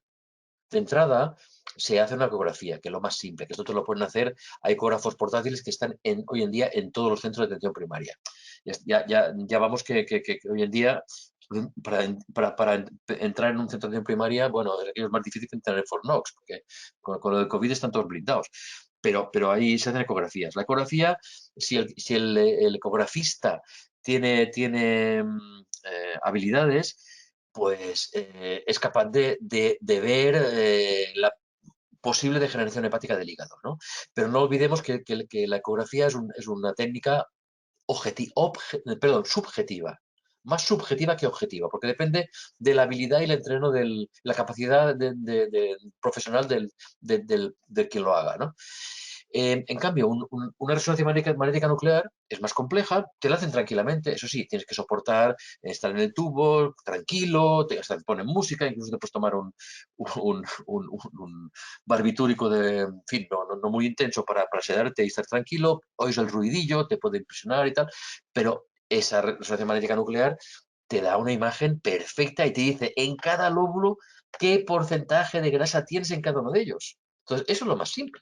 Ahí tiene la cuestión. Entonces, si tú tienes una sospecha de hígado graso, y el hígado graso siempre suele ir asociado a personas con sobrepeso y obesidad, cuando digo sobrepeso y obesidad no quiere decir un par de kilos más, quiere decir algo más, al menos de 27 o 28 para arriba. Entonces, ahí puedes sospechar que tienes hígado graso. Seguro que tienes algo. Bueno, igual muchos de nosotros lo tenemos y no lo sabemos. Pero en general, a partir de IMC27, puedes calcular que algo tienes. Bueno, si lo quieres saber, pues ve a tu médico de cabecera y solicítale un estudio de resonancia magnética nuclear y lo vas a tener al poco tiempo, en un par de días lo tienes hecho, ¿entiendes? Pero por hablar únicamente de hígado graso en base a los cambios analíticos, puede ser indicativo, pero no necesariamente determinante. Muy bien. Hay varios compañeros, como Victoria Cárdenas, como Jerónimo Vida, como María Ángeles Vidal, que preguntan sobre cómo puede influir la proteína del huevo. ¿La proteína del huevo? Sí. Pues la proteína del huevo es menos agresiva que la proteína de la carne roja, por su composición. Es menos agresiva. Entonces, ¿qué pasa? Pues vamos a ver, los huevos en sí son alimentos maravillosos, que son completos, porque es lo que se da al embrión para que crezca, como nos pasa a nosotros con los mamíferos, con la leche, y ese huevo lo que hay que hacer es no abusar de él. Entonces, ¿cuál es la recomendación de tomar huevos a la semana? Pues tomarte 2 huevos a la semana, eso es un poco la recomendación. Entonces, no tanto en sí por la proteína, sino también no solo por la clara, que es la proteína, sino también por la yema, que es donde está el componente graso. Entonces, si quieres que el huevo no te afecte desde el punto de vista proteico, tómate la yema y elimina la clara, que también se puede hacer manipulándolo. Eso es algo que cualquier persona que se dedica a la cocina lo puede hacer. Es muy simple. Pero vamos a ver, en principio, por composición es algo diferente que la otra. Esto se puede encontrar en internet, la composición del huevo, no es fácil de hacerlo. O en cualquier tabla de composición de alimentos, la Betka, que es gratuita, está en internet tranquilamente y tal.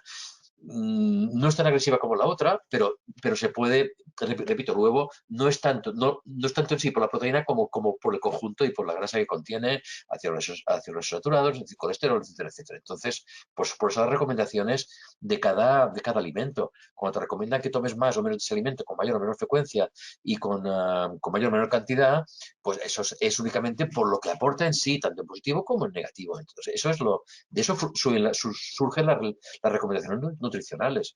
Si lo quieres eliminar, pues elimina la clara.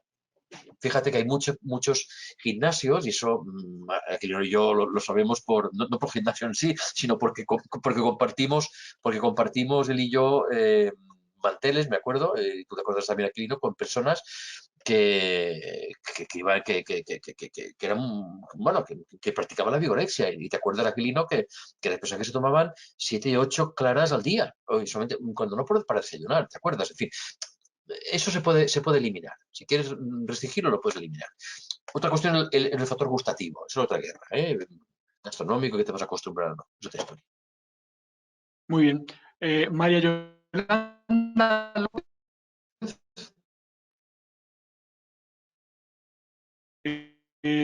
Disculpa, pregunta qué te he perdido. influencia tiene la diabetes tipo 2 tratada farmacológicamente en la Sí, aparición de hígado graso. Sí, una pregunta es que ¿qué influencia tiene la diabetes tipo 2 sí. tratada farmacológicamente en la aparición del hígado graso? Hombre, a priori, si una enfermedad que da lugar a la otra, en principio está tratada, no tendría por qué afectar tanto como la diabetes no tratada. Pero no olvidemos que el hígado graso, la presencia y progresión del hígado graso no depende tanto del páncreas, sino que depende de la resistencia insulínica y depende, por tanto, no depende de la producción pancreática, sino que depende de la acción a nivel periférico, ¿vale? Y la acción de la insulina a nivel periférico tiene lugar sobre el hígado, entre otros órganos, en muchos lugares. Entonces, lo que marca la progresión, la aparición y progresión de la enfermedad de hígado graso no alcohólico es la ingesta grasa y, por tanto, el tensionamiento de los adipocitos, que es la génesis inicial de la patología, que lo que en principio es local y luego se convierte en sistémica y en hepática. ¿Sí? Bien, Fermín Jaraiz, Sí. como buen extremeño, no pregunta Sí. nada, pero hace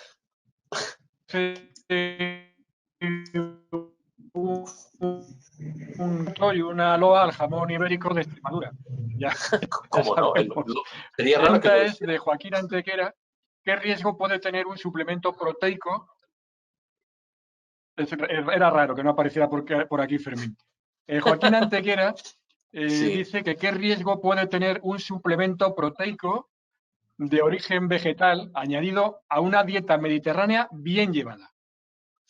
No, no tiene ningún problema. No tiene Te ningún la problema. repito. Sí, sí, lo he entendido. ¿Qué problema, qué puede suponer tomarte un suplemento dietético proteico de origen vegetal, además adicional a una dieta mediterránea bien llevada? O yo te diría que de entrada no haría falta ese suplemento. Si está bien llevada, no haría falta. La dieta mediterránea es amplísimamente rica en productos de origen vegetal. Por tanto, la proteína vegetal está más que asegurada, muchísimo más asegurada. No haría falta. Si se añade, pues no haría nada.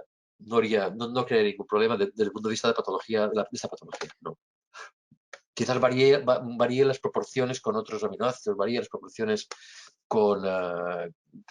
y esto podría tener relación con alguna diferencia de proporción de aminoácidos esenciales, quizás, pero no necesariamente. No necesariamente.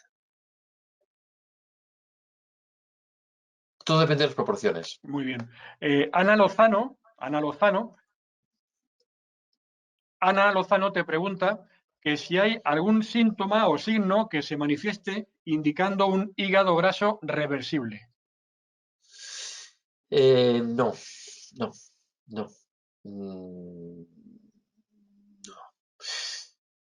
Hombre, yo te digo, la única forma es medirlo por resonancia magnética. Cuando te lo diagnostican que tienes una... Vamos, yo no sé tampoco soy patólogo, pero por lo poco que he leído, vamos a ver, tú tienes unos índices bioquímicos hemáticos, esos indicativos, unas mayores digestiones, una mayor pesadez, que determinado tipo de digestas te caigan más pesadas que otras, que soportes mejor un tipo de dieta u otra. Estos son indicativos. Entonces, tú empiezas a notar estas cosas, pues lo que tienes que hacer, o encontrarte más o menos con el cuerpo no muy católico y tal, pues acudir a una persona, a un especialista y que te hagan una resonancia magnética nuclear. Entonces tú verás ahí la proporción y verás que, y te lo digo por experiencia, nosotros estamos trabajando hace más de un año y algo, año y medio, bueno, sobre participantes a los cuales estamos interviniendo con dieta mediterránea hipocalórica, con dieta ligeramente hiperproteica y sobre todo con actividad física no extenuante y preferentemente aeróbica. Esto es una cosa que algún día yo os contaré. En la próxima reunión que tengamos, la próxima jornada, os lo cuento, ¿no? Pero estamos viendo regresiones importantísimas, de estadio 3 a estadio 0, modificando la dieta, pero sobre todo la praxis de actividad física, sin echar el bofe por la boca. Es decir, no extenuante, pero eso sí, aeróbica. Lo justo empezar a caminar o a correr, dentro de cada uno lo que pueda, pero sin poder hablar con el vecino cuando estás corriendo, sencillamente. Cosas tan simples como esas. Y eso lo notas. Y notas que comes mejor, digieres mejor, estás más a gusto, todo eso. Eso es indicativo. Y eso es lo que te marca las regresiones. Pero sobre todo, evidentemente, luego hacerte la medida, por supuesto. Y una resonancia magnética, hoy en día, parece que hago mucha propaganda como si tuviera yo un radiólogo, un estudio de radiología, pero no es el caso. Pero una resonancia magnética, hoy en día, es una prueba no invasiva, no lo olvidemos, es no invasiva, es menos agresiva desde el punto de vista de radiaciones que una radiología corriente. Y además que es clarísima, es que en un par de días lo tienes solventado y te quita de dudas totalmente.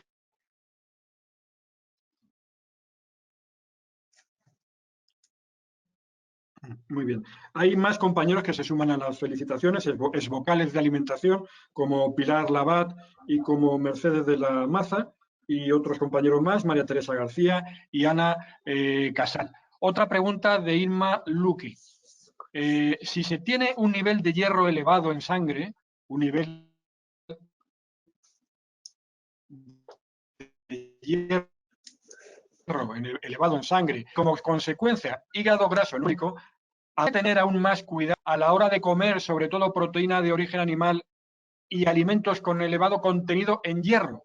Sí, definitivamente. Mira, el hierro en sangre, cuidado con el hierro, vamos a ver. El hierro es un elemento que nos engaña mucho a nivel sanguíneo, mucho. Mira, cuando hablamos de hierro uno piensa sideremia. Pues mentira podrida. La sideremia difícilmente muestra índices patológicos. ¿Por qué? Porque nuestro organismo, y esto recordar un poco la fisiología básica de cuando estudiábamos, tiene varios lugares de almacén y varias proteínas captadoras de hierro. La transferrina, la ferritina, o corpúsculos de ferritina, la hemosiderina, en fin, varios, en el hígado, en el intestino, en la sangre. Entonces, el intercambio de hierro es tan rápido, lo que se llamaría en inglés el turnover, el intercambio de hierro es tan rápido que nos engaña siempre. Entonces, para medir si realmente estamos de una forma o de otra con falta o exceso de hierro, además de la ferritina en sí, yo os recomiendo que además de la ferritina acompañe la transferrina y sobre todo, el índice de saturación de la transferrina. Y eso nos indica muchísimo cuánto hierro tenemos, porque es el que marca, es el que vamos a disponer, ¿de acuerdo? Ahora, eso sí, todo lo que es hierro, no olvidemos que el hierro es un elemento imprescindible, obviamente, sin él no respiramos y ya está, se acaba la respiración celular y hacer puñetas. Pero en cambio el hierro a la vez es un activador de las reacciones, de dos reacciones muy clásicas, que son la de Fenton y la de Haber-Weiss, que son dos reacciones generadoras de especies reactivas de oxígeno. Y a mayor hierro, mayor número o intensidad de especies reactivas de oxígeno y mayor daño oxidativo, incluso del propio hígado. Por eso es que cuando se mira la patología, se mira no solo la cantidad de grasa hepática, sino que se mira la cantidad de hierro hepático. Y te puedo afirmar, y por propia experiencia, por estudios que hemos hecho, y bueno, recientemente hemos publicado un par de artículos sobre eso, que nos dice eso precisamente, de que hay una relación directa entre el hierro hepático, medido por resonancia magnética, que lo permite eso, la resonancia magnética permite el hierro hepático, y la proporción de hígado graso. Y además te diré más. Hay una relación directa entre el hígado graso y patología renal, de forma que muchas patologías crónicas renales, alteraciones de, por ejemplo, hiperfiltraciones glomerulares, donde se pierde proteína y albúmina, una albuminuria a nivel urinario y tal, que no tendría por qué aparecer. Bueno, pues esas degeneraciones glomerulares renales, que es una degeneración renal al fin y al cabo y pérdida de función renal, están ligadas a esos cambios de hierro y esos cambios de ferritina y esos cambios de estado graso del hígado. Están totalmente ligados. Una va ligados a la otra. Con lo cual, el hierro, pues hay que vigilarlo, como todo. Entonces, ¿dónde tomamos hierro? ¿Dónde tomamos hierro? Pues en las carnes principalmente.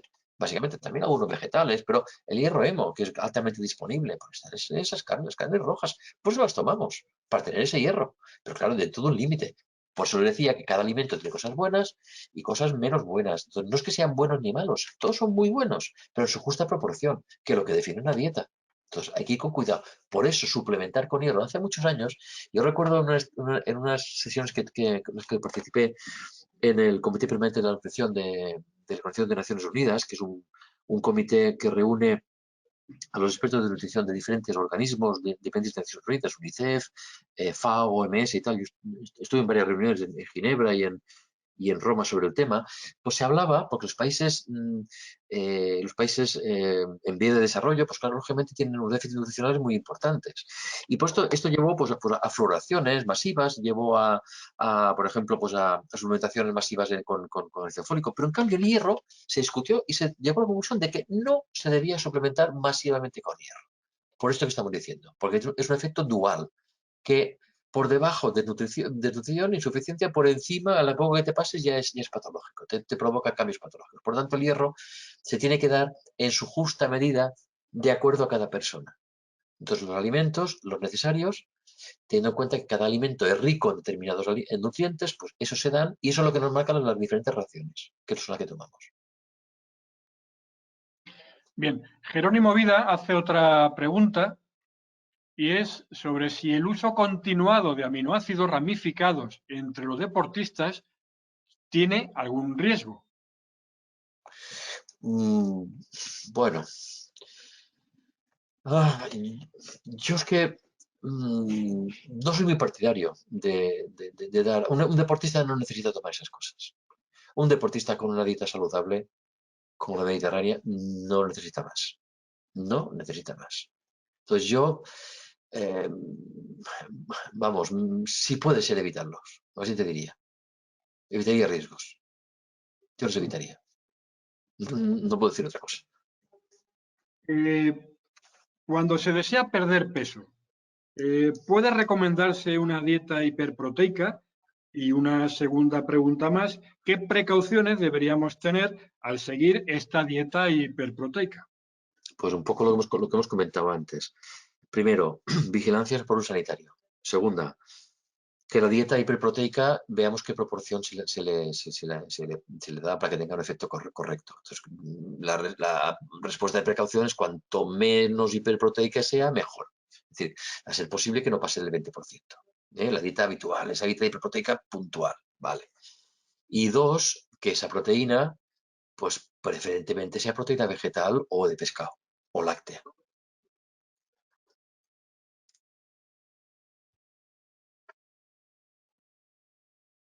Bien. Bueno, pues vamos a ir ya terminando, Pep, y Sí, lo que quiero queráis. recordar a los que nos están escuchando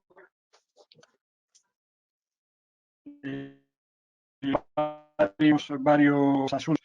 Recordarles que del 24 al 27 de mayo vamos a celebrar la Semana Virtual Farmacéutica de la Alimentación.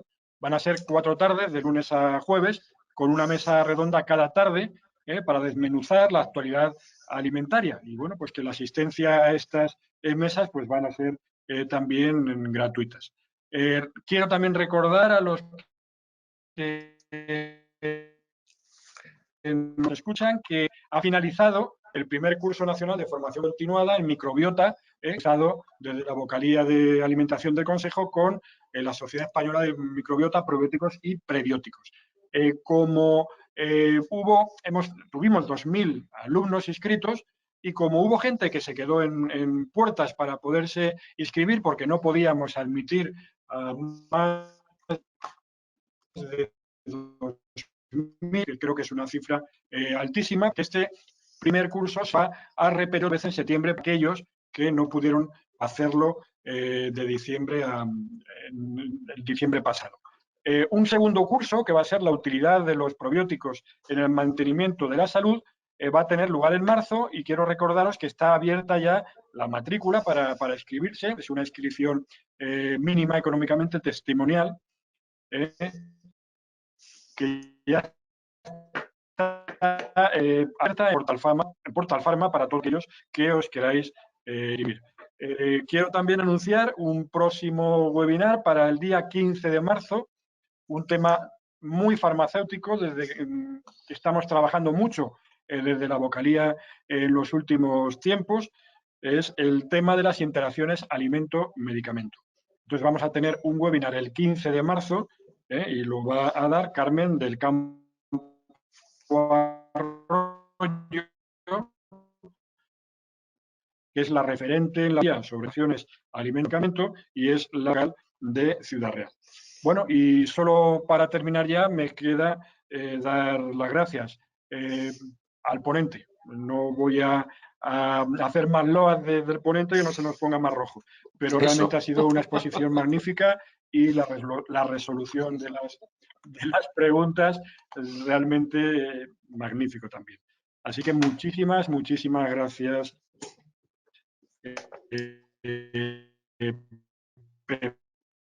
La verdad que el nivel lo ha demostrado la cantidad de asistentes que hemos tenido en este webinar, que todo el mundo, yo voy viendo la pantalla, todo el mundo está puesto, todo el mundo está metido en la presentación y bueno, pues apenas casi nadie, prácticamente nadie se ha salido de esta presentación, de este webinar, cosa que indica el interés que ha tenido. Quiero dar las gracias también a los técnicos del Consejo que no dan la cara, no están delante, no se les ve la cara, Laura y Antonio, pero que, bueno, están detrás y están entre bambalinas, pues solucionando todos los problemas de imagen o de sonido que han ido surgiendo.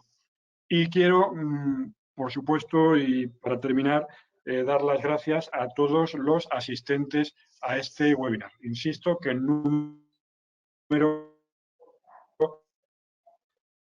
ha sido muy alto, lo que nos anima a seguir en esta línea y en estos que son tremendamente interesantes.